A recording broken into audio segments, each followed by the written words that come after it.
ఈరోజు ఒక మంచి ప్రశ్న పీఈటీలో మనకు ఫిజికల్ ఎడ్యుకేషన్లో చాలాసార్లు అడిగినటువంటి ప్రశ్న అండి. చూద్దాం ఒకసారి. క్రీడా మనోవిజ్ఞాన శాస్త్ర పితామహుడు ఎవరు అని చెప్పి చాలాసార్లు అడిగారు. చాలా సింపుల్ బిట్ అండి. ఏంటంటే విలియం జేమ్స్ అని చెప్పి ఇచ్చాడు ఏ ఆప్షన్, విల్హెల్మ్ ఊంట్ అని చెప్పి బి ఆప్షన్ ఇచ్చాడు, థారండైక్ ఈఎల్ థారండైక్ అని ఇచ్చాడు, కోల్మన్ గీఫ్తి అని ఇచ్చాడండి. మరి దీనికి ఆన్సర్ ఏంటంటే కోల్మన్ గీఫ్తి అండి. ఈ యొక్క who is the father of sports psychology అని చెప్పంటే కోల్మన్ గీఫ్త్. కానీ మరి విలియం జేమ్స్ ఎవరు అంటే the father of modern psychology. అంటే ఇక్కడ ఆధునిక మనోవిజ్ఞాన శాస్త్రానికి పితామహుడు ఎవరంటే విలియం జేమ్స్ అని గుర్తుపెట్టుకోండి. మరి విల్హెల్మ్ ఊంట్ అనేటటువంటి వ్యక్తి ఎవరంటే the father of experimental psychology, the father of psychology అని ఎవరిని అంటారంటే విల్హెల్మ్ ఊంట్ అంటారు.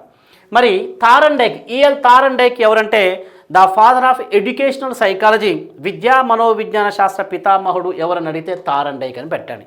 మరి ఇక్కడ క్వశ్చన్ ఏంటి, ఇక్కడ క్రీడా మనోవిజ్ఞాన శాస్త్ర పితామహుడు ఎవరంటే కోల్మన్ గీఫ్తి అని గుర్తుపెట్టుకోండి. ఓకే, ఇతను the father of sports psychology అంటాం. ఇతను రెండు వికాసం ఎలా జరుగుతుంది, వికాసం మనోవిజ్ఞాన శాస్త్రం ఏ విధంగా జరుగుతుందని చెప్పి the psychology of coaching, the psychology of athletic అనే గ్రంథాలని ఉన్న రచనల్ని రాసినటువంటి వ్యక్తి కోల్మన్ గీఫ్తి. 1926లో ద సైకాలజీ ఆఫ్ కోచింగ్ అని ఒకటి రాశాడు.